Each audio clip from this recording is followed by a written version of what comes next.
The text message arrived while I was arranging flowers in my shop. "You're not invited to Emma's wedding," David wrote. "We don't want you ruining her special day." My hands shook as I set down the roses I'd been trimming, the same blush pink variety I'd already ordered for my daughter's bridal bouquet. My name is Olivia Walker, and at 45, I never imagined I'd be banned from my own daughter's wedding, especially not after spending the last 6 months secretly paying for every detail of her dream day. I sat down at my workbench, surrounded by the sweet scent of fresh flowers and memories. Emma had practically grown up in this shop, sitting at this very bench, watching me create arrangements while doing her homework. Back then, she'd tell me about her dream wedding, the flowers, the dress, the venue. Even at 12, she knew exactly what she wanted. "Mom, when I get married, I want peonies and roses everywhere," she'd say, her eyes sparkling. "And it has to be at River Oak Gardens. Promise we'll make it perfect." I promised, of course. What mother wouldn't?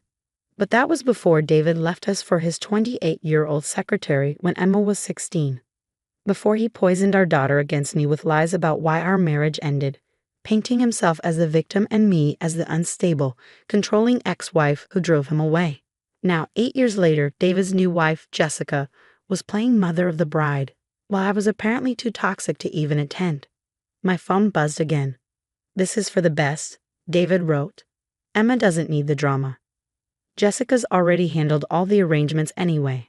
I took a deep breath, fighting back a smile. "Oh, David, if you only knew."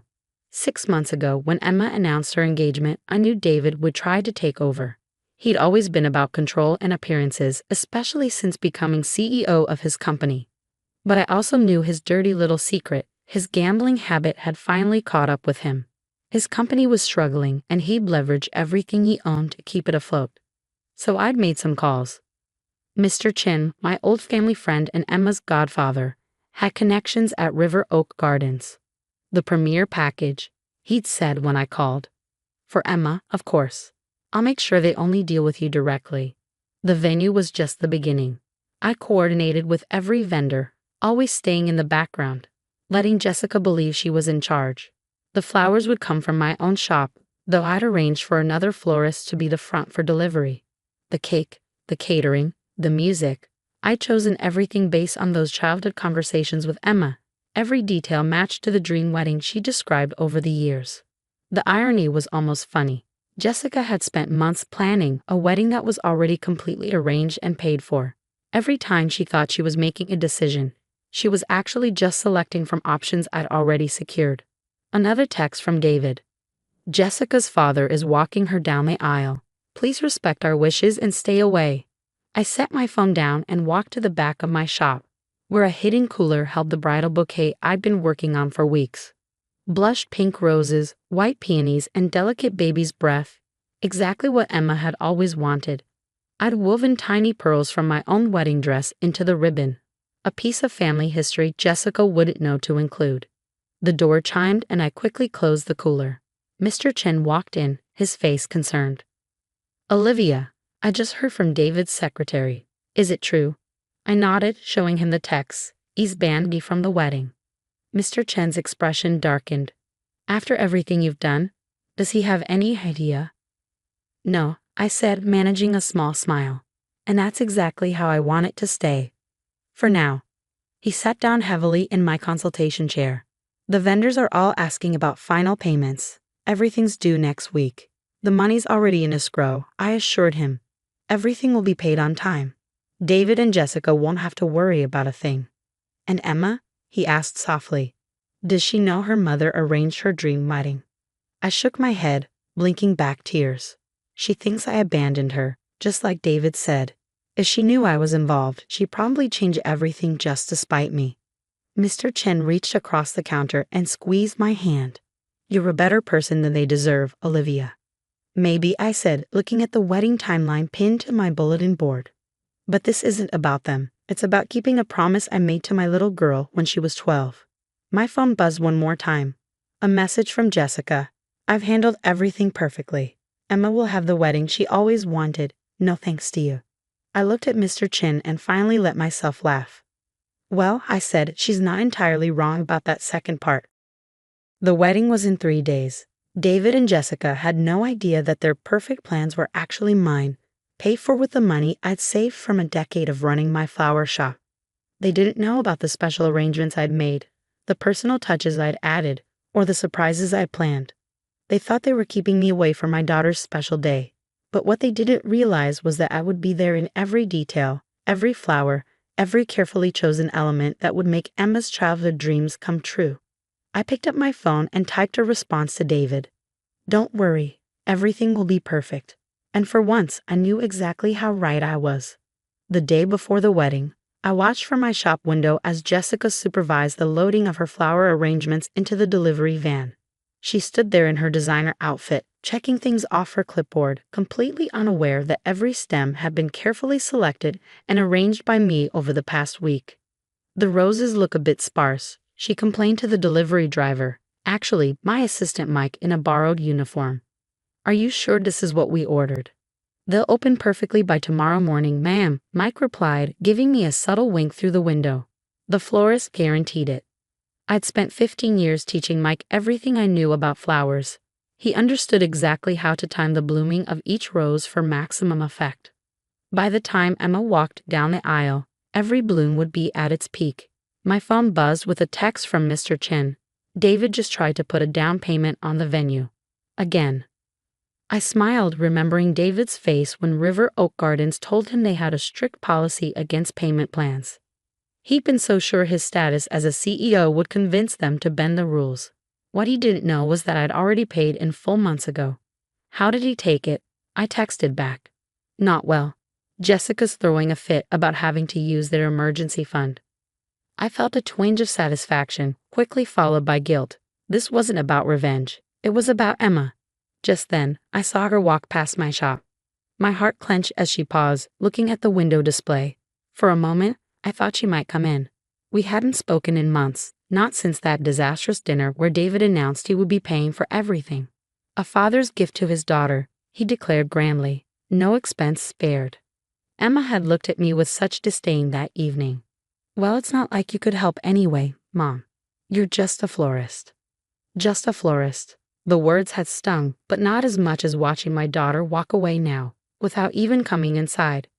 My phone rang, the wedding coordinator I'd hired through Mr. Chen. "Mrs. Walker, we have a situation. The groom's mother is insisting on rearranging the seating chart. She says Mr. Harrison's specific requests about table arrangements don't make sense." I pinched the bridge of my nose. Of course, Jessica would try to change things at the last minute.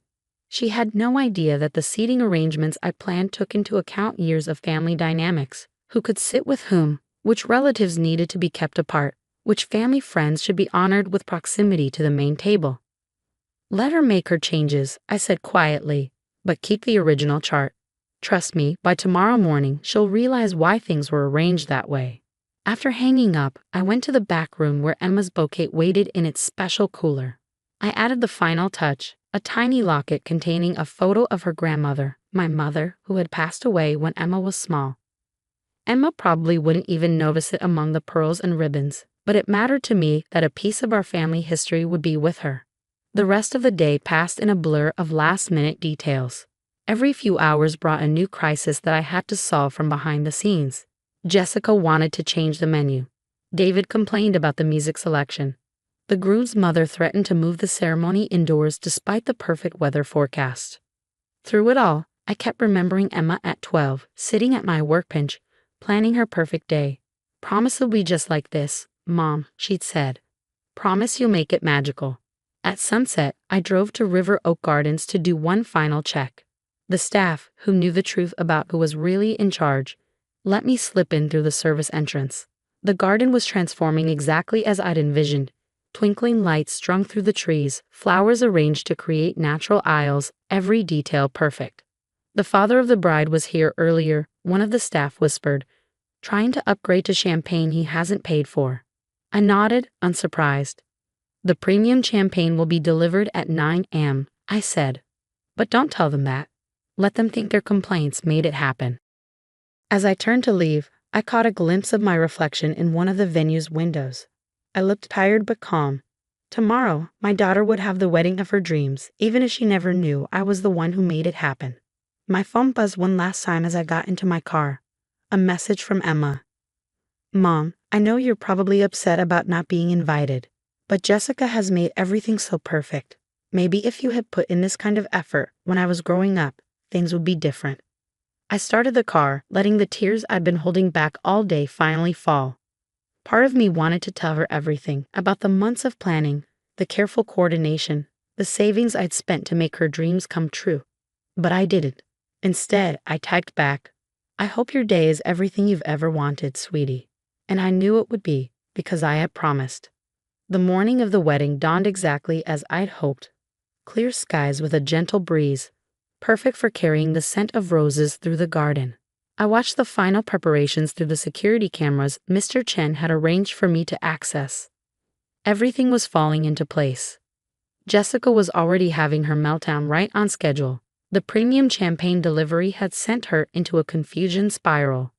But we didn't pay for this upgrade, she kept telling the staff. There must be some mistake. David was no better, pacing the grounds in his tuxedo, making frantic calls about the string quartet that had mysteriously been upgraded to include a harpist, Emma's Child the Dream edition that he deemed too expensive. Then I saw her. Emma stepped out of the bridal suite in her dress, and my heart stopped. She was beautiful, radiant, exactly as I'd always imagined she would be. The bouquet I'd crafted was perfect in her hands, the roses opened exactly as planned. Through the camera feed, I watched her touch the pearls woven into the ribbon, a puzzled expression crossing her face. My phone buzzed. Mr. Chen, it's time. I took a deep breath and pressed play on the video I prepared weeks ago. Within seconds, the large screen set up for the reception flickered to life across the venue. David and Jessica froze, staring at the images now playing. It was Emma at 12, sitting at my workbench, describing her dream wedding. Mom, promise it'll be just like this, her young voice echoed through the garden. The pink roses, the pearls, the harpist playing canon in D. The video continued, showing snippet after snippet I filmed over the years. Emma planning every detail of her future wedding while arranging flowers with me in the shop. Each element she described matched exactly what was now set up around them. Jessica's clipboard clattered to the ground. David's face had gone pale. But I was watching Emma, who stood transfixed, looking from the video to her bouquet, finally noticing her grandmother's locket tucked among the roses. Her hands were shaking as she opened it, finding the photo inside and the tiny note I tucked behind it. I promised to make it perfect. Love, Mom. Through the camera feed, I saw the exact moment understanding dawn in her eyes. She looked around at everything. The flowers, the lights, the precise arrangement she described as a child, and I saw her begin to cry. Where's my mother? I heard her ask through the audio feed. Where's Mom? David stepped forward, his face a mask of forced calm. Emma, sweetheart, let's not get distracted. Jessica arranged everything. No, Emma cut him off, her voice strong and clear. No more lies, Dad. These are Mom's roses. This is her work. I'd know it anywhere. She held up the bouquet. No one else would know to weave pearls into the ribbon. No one else would remember the exact shade of pink I wanted. She turned to Jessica, who was stammering about contracts and vendors. You didn't plan this wedding, did you? Before Jessica could respond, Mr. Chen stepped forward. No, she didn't. Your mother did. Every detail, every element, exactly as you dreamed it. She paid for everything months ago. The garden fell silent except for the gentle music of the harpist, still playing canon in D, just as 12-year-old Emma had requested in the video still playing on the screens. Why? Emma's voice broke. Why would she do all this and not tell me? I stepped out from behind the garden trellis where I'd been watching. Because you deserve your perfect day, I said softly, whether I was here or not. Emma turned, tears streaming down her face. For a moment, we just looked at each other. Then she ran to me, throwing her arms around me like she used to when she was small. I'm so sorry, Mom, she whispered, for everything. I held her close, careful not to wrinkle her dress. Don't be, sweetheart. Just be happy. That's all I ever wanted. She pulled back, wiping her eyes carefully to preserve her makeup. Will you walk me down the aisle? Please. I looked at David, who stood deflated but silent, and Jessica, who had finally run out of protests. Then I looked at my daughter, who was smiling at me with the same trust I remembered from all those years in the flower shop. Of course, I said. I promised to make this day perfect, didn't I? As we took our places for the ceremony, I caught Mr. Chen's eye. He was grinning as he turned off the video screens, their job done. The truth was out, and my daughter was back in my arms.